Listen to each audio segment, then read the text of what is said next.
beef roll-ups. Have you ever had those? If you haven't, they're extremely simple to make, and that's what I'm making today. We're gonna be taking some thinly sliced beef, giving it a great filling with some amazing combination of flavors and textures. We're gonna get it out on the Weber Kettle, grill it up with a great glaze, and just wait until you see how delicious this looks and tastes.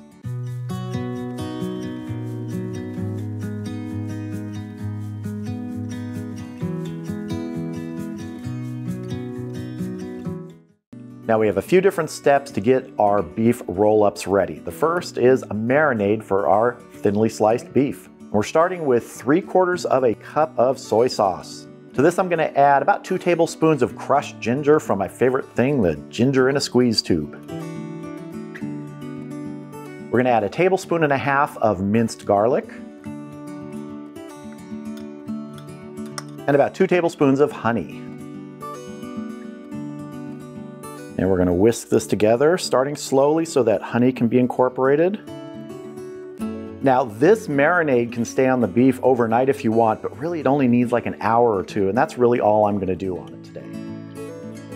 That's good. Let's get our beef out here and get it prepped. So what I have here are some thinly sliced beef chuck steaks, some different sizes here. And what I wanna do is just, if there's any super excess fat like that piece, I just wanna trim it off to the edge a little bit. You can see these are different sizes, so our roll-ups are gonna be different sizes. Now these 2 pieces right here are a little too big. So what I wanna do is I'm just going to cut them in half.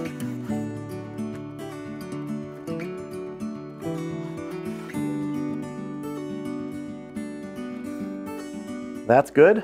Let's get this in our marinade. All I'm doing is putting these in a Ziploc bag, pouring our marinade in.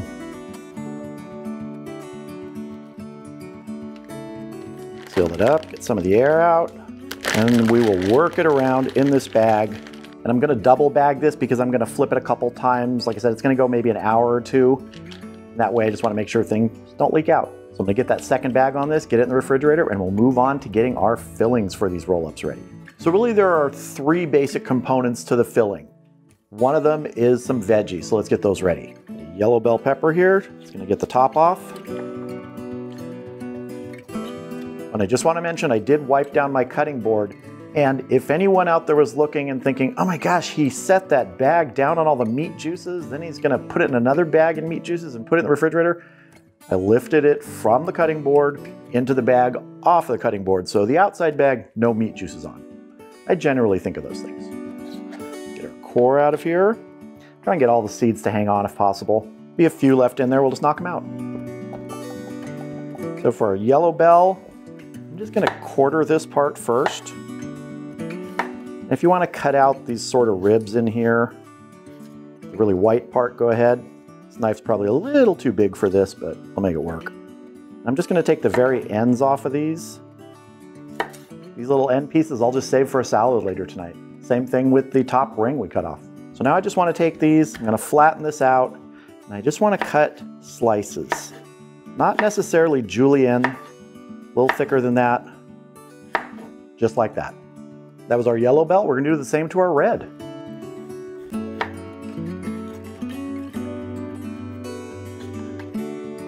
Wow, we got almost all the seeds out there with the core.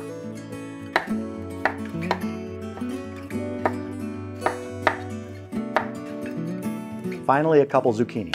And we're just gonna lop both ends off of these. And we're gonna cut each in half. Cut each of those in half. And just like the others, we're gonna cut some strips. They're not all gonna be identical because this has a radius on it, and some pieces are gonna be thicker, some are gonna be thinner. That's okay. All right, I'm gonna finish the zucchini, get it set with the other vegetables, and we're gonna move on to the rest of our filling. So the next component of our filling is this right here, it's already made. It's some herbed goat cheese. Now, if you don't like goat cheese, you could use any sort of cheese you want in there. You could take goat cheese, you could add your own herbs. I like this one, I've had it before, so I just decided to use this. And I like to set this out about 20 minutes or so before I'm gonna add it into the meat because I want it to soften up a little bit. It's very cold in the refrigerator, so that's one component. The other one is this. Now, this is where you get to be choosy in the flavors you want. These are some barbecue flavored almonds. Now, you may not be able to get these.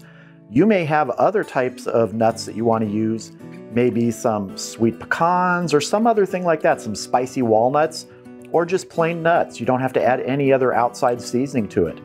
But I'm going to take these and break them down a little bit because obviously they're just big nuts right here. We want to get them into smaller pieces. I'm going to dump these into a Ziploc, close it up mostly, just leaving a corner open for air. I've got my rolling pin and I'm just going to go to town.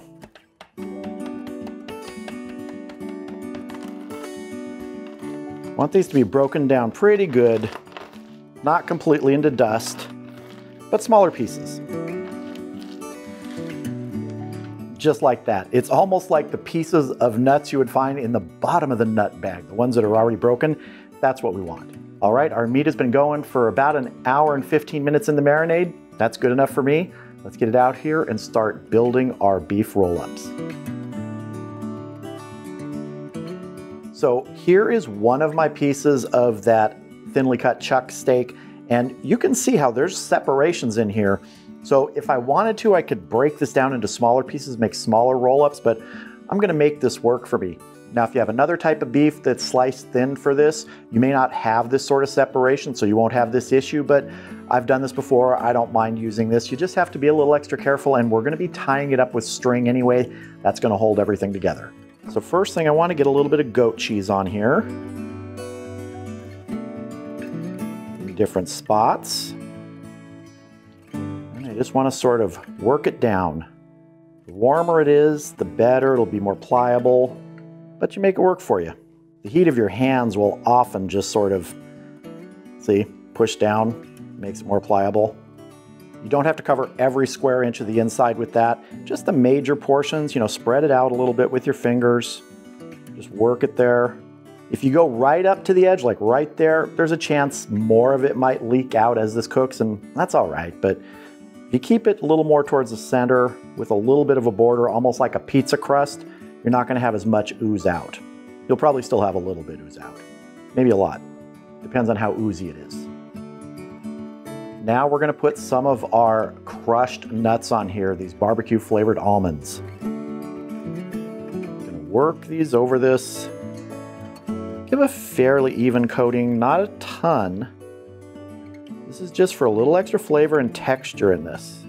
Now we're gonna go with some bell peppers.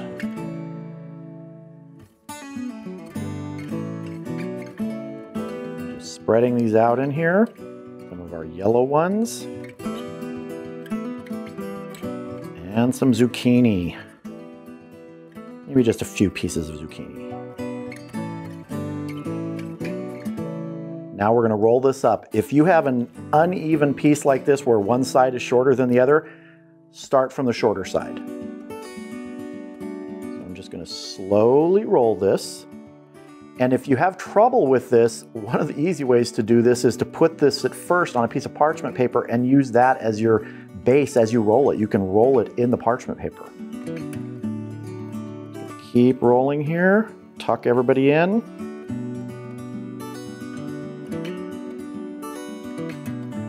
And if you want, you can even kind of tuck these ends in here a little bit, like that. Now we're gonna tie this up. I'm gonna lift this up, and I'm probably gonna put 2 strings on this one.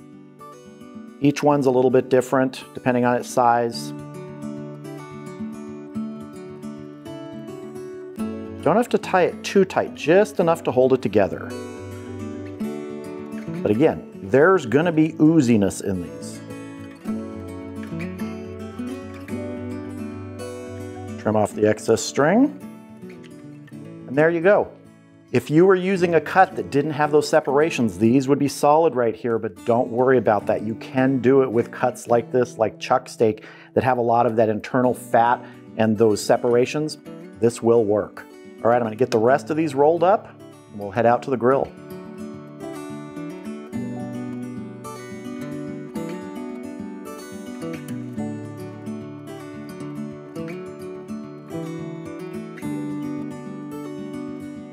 All right, so I have the Vortex lit in the Weber kettle. I've got it about half full because this is not going to be a super long cook today. And I just want to add a piece of red oak for smoke. And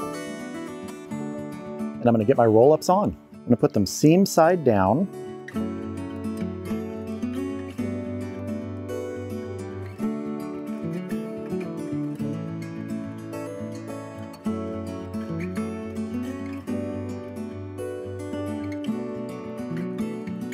Let's get our lid on and get smoking. Now in about 20 minutes, I'm going to rotate those 180 degrees so the other side faces where the heat is coming from. And at that time, we're also going to glaze these with a chili garlic sauce. But you could use any glaze you want, a barbecue sauce, anything. Now I'm not running any ambient temperature probes or internal temperature probes today. My bottom vent is set at 1/3 open. The top vent right now is fully open, but I'll adjust that as we go along because I want to keep the temperature inside about 300, 350. Now, if you want to run an ambient temperature probe to know that, that's fine. I'm just used to this kettle and I know about how much it's going to be with that much charcoal. The lid thermometer is not a lot of use because it's sitting right over the vortex here. That's just the way it is on the Weber kettle. So I'll see you back here in about 20 minutes when we rotate these and glaze them. All right, we've been going about 20 minutes. Time to rotate these and glaze them.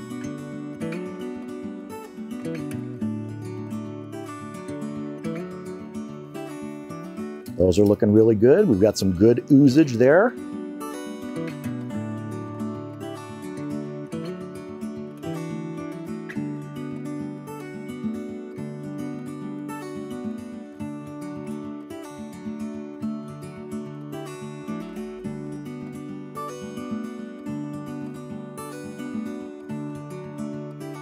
Good brush over here.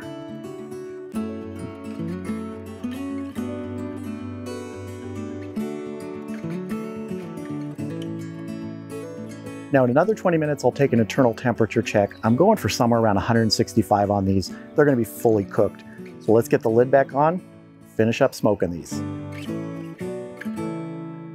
All right, we've been going 40 minutes now. Let's check the internal temperature. Ooh, those look and smell great.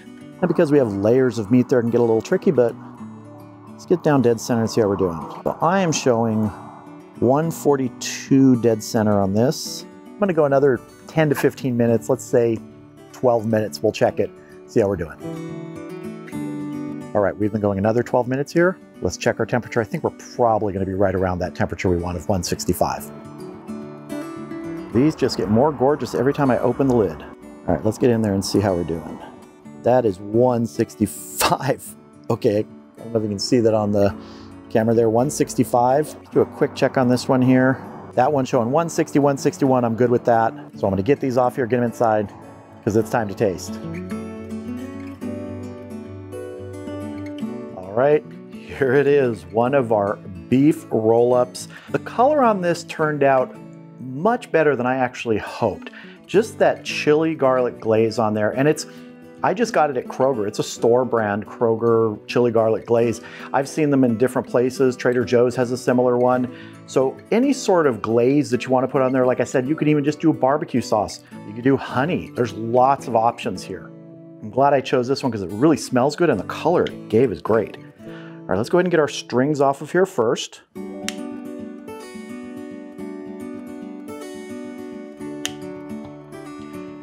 And as expected, we had a little oozage, and that's fine because when you're stuffing meat with cheese and there's ways for it to get out, it can ooze out. Now, let's cut into this. Let's cut right down the middle here. Let's see. Oh yeah. I'd say I'm happy with that. Now let me see if I can get a slice here without everything falling completely apart. I sharpened my knife just to make sure I could get a little slice here. And it is still going to fall apart, especially using these chuck steaks because there's separations in there, things can come out, but that's okay. It's going to taste great. So let's see. Oh, that just looks so good.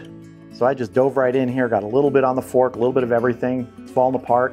If you use something like sirloin without those separations, you'd probably have a little more structural integrity at the end here, but this sure smells good and looks good, so let's see. You know what's really nice in there? those nuts to get a nice little barbecue flavor with that texture. I like those. Total cook time was about 52 minutes, but that'll vary based upon what your temperature of your kettle is at that time and the meat and everything. Really just aim for that internal temperature that you want. And so much of this can be based on your tastes. What do you want to put in it? What do you want to put on the outside? What type of meat do you want to use? There's so many options here. This is just a method to get to the final result. So if you've never done beef roll-ups, stuffed beef roll-ups, they're a terrific thing to do out on the grill.